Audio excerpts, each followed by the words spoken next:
All right, welcome. Let's get this party started.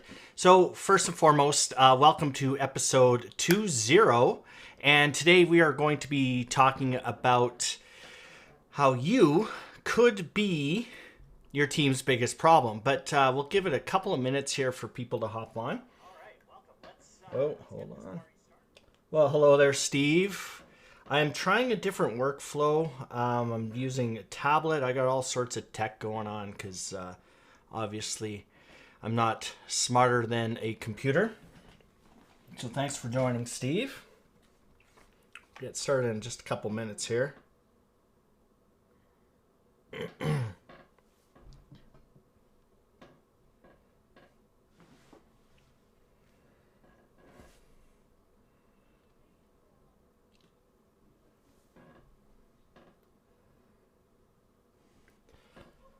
All right. So, Steve, if you can hear me okay, can you give me a thumbs up? And anybody else, if you just want to give a quick comment that you're on board.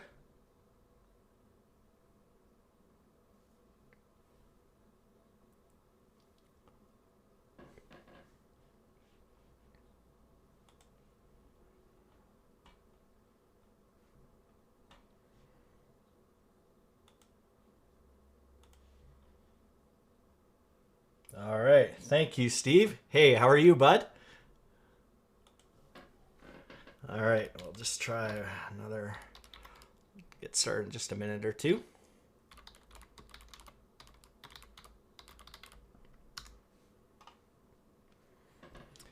All right.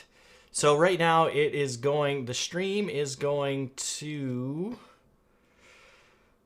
my DDB Facebook page and also Exigent as well, and it's popping on over to YouTube too. So, all right.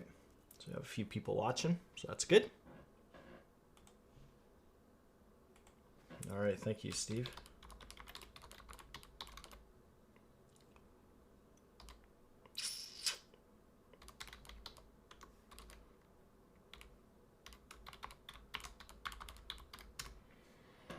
All right, perfect. Okay. So we will get started. Have you ever thought about the fact that you might be your team's biggest problem? Well, it's true, and sometimes the truth hurts. So by the end of this episode, you'll have learned the role the leader plays in the team effectiveness, or lack thereof, as well as the first steps to figuring out whether you're an enabler or a disabler of your team. And specifically, we'll talk about some toxic behaviors that maybe you as a leader can have that stifle your team's effectiveness. So I'm Daryl Black. I've spent almost 3 decades. Oh man, doing emergency response and emergency management, responding to disasters, things like Hurricane Katrina and a bunch of other missions and things like that. And I'm taking those lessons I've learned in those environments and helping you apply them to your personal and professional lives. So, a couple of announcements. First of all, episode 19 is dropping tomorrow. So that's on www.darylpodcast.com. So we've got audio versions on Apple and Google, and I think SoundCloud. We're working on Spotify. But if you go to darylpodcast.com, you'll get the YouTube link, and you'll get the text as well, and you'll be able to listen to it too. So for those of you that don't know, I have written a book, and it's the 1-100 Leadership Solution, and it has done really, really well, actually. And that said, I'm working currently literally on another one that's taking literally the lessons I've learned, as I said, in the emergency management world and kind of civilianizing the lessons and changing the context into more of a corporate environment. So working on that right now. So we have kind of a first or maybe a second or third draft. I don't remember where we're at now, but just constant iterations and reviews and things like that. So that's where we're at with that. So stay tuned. Now, let's do a quick review, shall we? So leadership as we define it is Social influence, which maximizes the efforts of others to achieve a goal. Okay, so social influence, which maximizes the efforts of others to achieve a goal. A connected leader, which is where I want us all to go, is a self-aware leader that facilitates and doesn't dictate. It's one who leads through respect and not fear. One who leads with inspiration and not exasperation. And one who is vulnerable, empathetic, compassionate, and calm, and expects the same of those around them. And in summary, a connected leader is one who connects first and then leads. So that is ultimately what this podcast is about. It is enabling you to connect with others before you can lead them. And we've talked ad nauseum about Leadership 2.0, where we're taking the model of leadership that historically was this, leader is here and then everyone supports the leader, flipping that absolutely around, and now the leader supports the team. And today's episode will be, one more rung in that ladder, moving us towards being a connected leader. We talked about values last week, and specifically Captain America. So I still have the prop on my desk here. So where is he? No, not going to zoom in properly. That's okay. So specifically, Captain America has values, and values are, well, we all have values, but values are those things that we hold important to ourselves. And a good example would be if you have kids, wanting to raise them in a certain way, or making them feel certain things are more important than others. So respect for others, respect for themselves comes up quite often, something like that. And Captain America, obviously, in order to lead, your leader must have values that resonate with you. And so with Captain America, the world loves Cap, because the values that he has obviously connect with us on a visceral or a subconscious level. And so your values are really a sense of what are right or wrong, and in the absence of guidance, they give you some clear direction, and they determine your priorities, and really are a measure of whether you're happy or unhappy, whether it be personally or professionally as well. Now, the key point of this episode is the fact that you as the leader are actually critical in the team's effectiveness or non-effectiveness. And so we're going to talk about that. And the concept that I'll use the analogy I'll use to demonstrate this is the leader as a lid. So here's another prop for you. Now, every team, every crew, every partnership, every dynamic of human beings, macro down to the micro, has that dynamic at play whereby the leader, whoever it might be, is actually the lid. And there is no team, there is no crew, there is no agency, there is no organization, there is no establishment that will ever supersede the limits of the leader. Okay, I'll say that again. The leader is the one that will absolutely limit the effectiveness of a team, hands down. And I get it that that's a little bit heavy. Maybe you don't like to hear that, but that is the truth.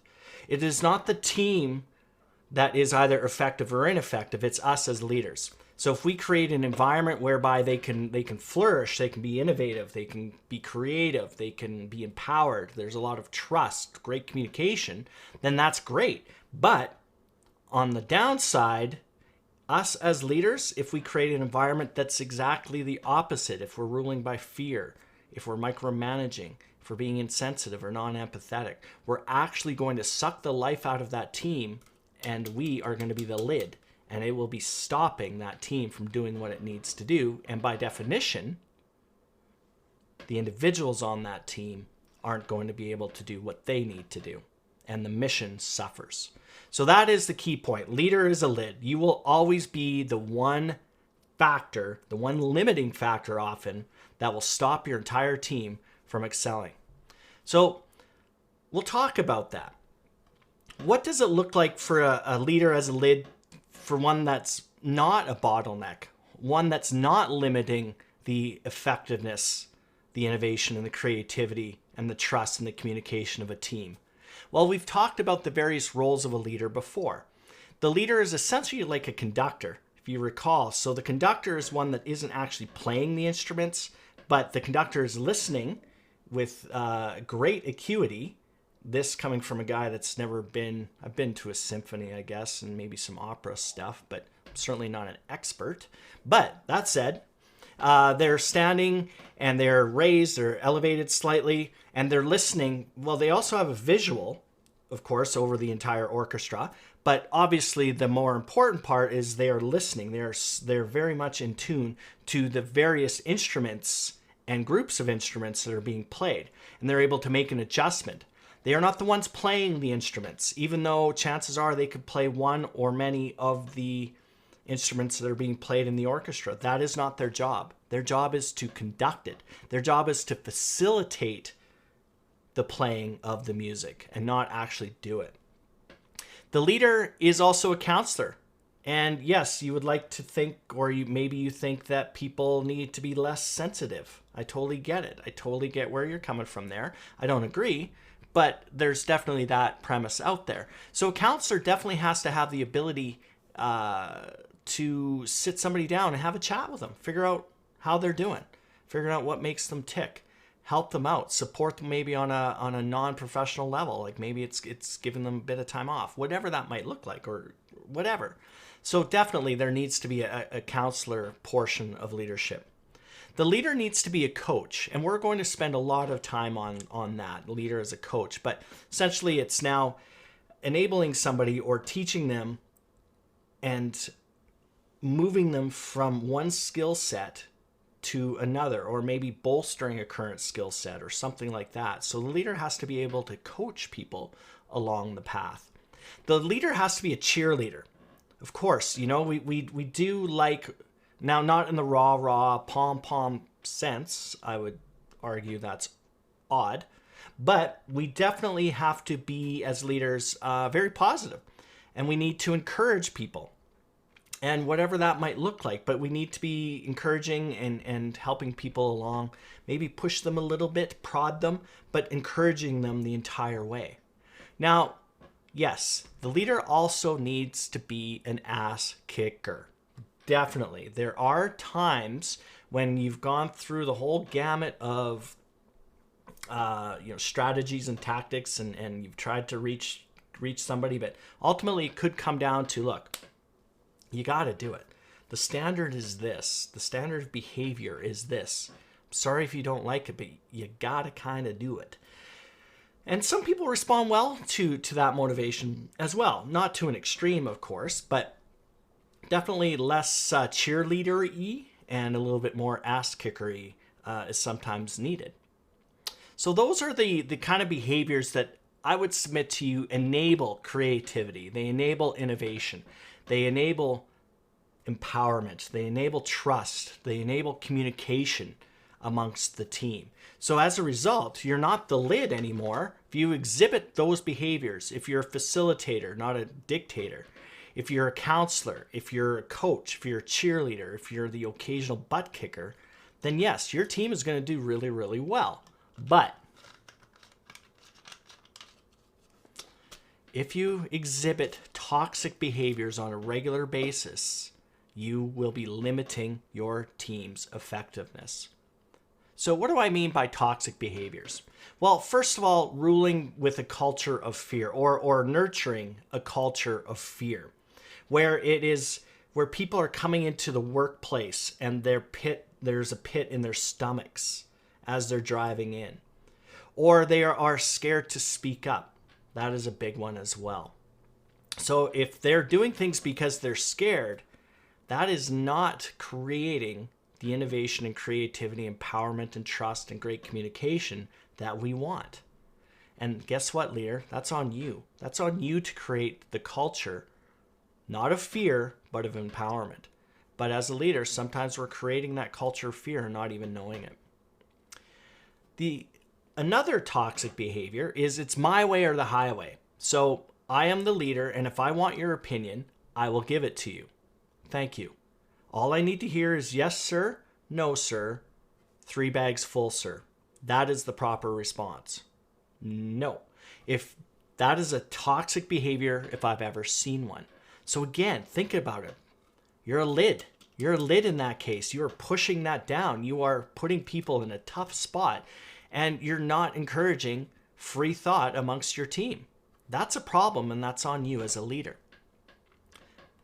Micromanagement. Whoa, we will be spending a lot more time on this one. It's a lid, then you put a sandbag on it, and then you park a semi-truck, and then you put a building on it, and then on top of the building, you put the moon on the bottle. That is what micromanagement does to your team's effectiveness, FYI. Because what you're doing with micromanagement is you're telling the team that you don't trust them. You don't value them. You don't respect them. And we've talked a lot about respect influence being the most powerful. But micromanager is the exact opposite of what respect looks like. So if you want to stifle your team, micromanage. Yes, you're welcome for that one. But I don't think that's what you want to be. You don't want to be a leader that's stifling. You want to be a connected leader that connects and then leads. So we've got culture, creating culture fear is a toxic behavior. We have my way or the highway is a toxic behavior. Micromanagement is a toxic behavior.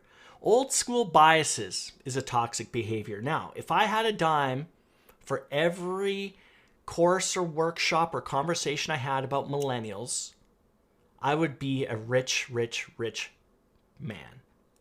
Here's the thing. Labels are the enemy, not the generations. Labels are the enemy, not the generations. So it's not the millennial generation that's the problem. It's the fact that we put a label on them. Gender is a label. That's a problem. It's not the gender itself. Race, color, creed, religion, all of those things. The list goes on and on and on. All of the biases that we have as leaders, we have to get rid of those biases and treat every individual as an individual. So those old school biases are a toxic behavior because they really disable the connection amongst teams and us and teammates. The last one is insensitive and non-empathetic. And if you've followed my work, particularly in the 1-100 leadership solution here, you know that empathy is a big, big value of mine. And it is something that I feel is so important if we are to connect and then lead. But if you're being insensitive, if you're being non-empathetic, in other words, you don't care where the team member is coming from, you'll never lead properly. You are going to be the lid on the team. All right? So, culture of fear, my way or the highway, micromanagement, old school biases, insensitive and non-empathetic. Those are toxic behaviors that will stifle your team. It will kill the effectiveness of your team. I hope I'm being clear on that. Now, the takeaway for this episode is obviously the zillion-dollar question. Is how can you tell? You know, it's nice to talk about the positive, being a facilitator, a coach, a cheerleader, all those things, and, you know, don't be a toxic asshole. These traits like micromanagement and fear and so on and so forth. But how can you actually tell in the real world? Well, I'm going to give you just some loose guidelines or some questions for you to ask. And that's the takeaway for you for this week. Think about so put yourself back into your team context. Now you're the leader of a team. Think about whether you convey any of these toxic behaviors. Does your team always tell you bad news early? Or is it late? Or do you have to discover the bad news on your own? So, does your team tell you bad news early or late? Or do you even have to figure it out yourself? If the answer is late and you have to find out yourself, chances are somewhere along that list of toxic behaviors, you're exhibiting those. All right. Now, you're in a meeting. Are you, as the leader, always the one talking? Are you the one going on a diatribe? Are you the one pontificating? Are you the one dictating the pace of the meeting?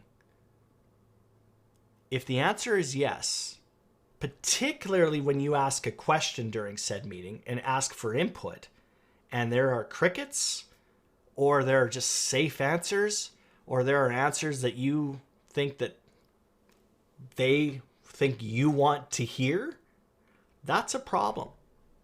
So if you ask a question in a meeting and you're getting crickets, or just the kind of safe answers or answers that only you want to hear as far as the team is concerned, somewhere along the line, there has been some toxic behavior happening and probably a culture of fear, frankly. That's pretty prevalent. So keep those in mind, okay? Those couple of kind of litmus tests. The first one is the bad news. You find out early or late, or do you have to find out yourself pretty much every time? In meetings, are you the only one talking? And when you ask a question, what kind of answers do you get, if any? Are they safe answers? Are they no answers? Are they ones that people know that you'll agree with? If the answers indicate that yes, you are getting the safe answers, you are not getting answers, or you're getting information or bad news late or not at all, it's time for a little self-reflection, my friend. And that's the harsh reality. But if you truly want to be an effective leader, connected leader, you don't want to be the lid. You don't want to be the limit for your particular team. So keep that in mind. All right. So our call to action, obviously subscribe to the podcast. Go to darylpodcast.com. Man, easy for me to say. www.darylpodcast.com. Subscribe. We're on Apple Podcasts, Google, SoundCloud for sure, but definitely do that. Also join our Facebook group. I've left it in the comments. So it's facebook.com/groups/DDB Connect. It's a free Facebook group. So that's the call to action there. And I'll leave you with this. Be a connected leader.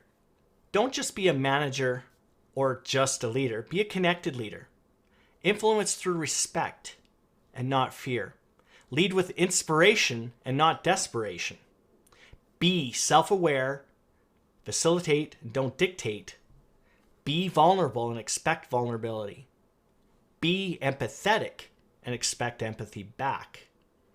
Be compassionate, and that includes self-compassion, and expect compassion back. And this one is so important. Be calm.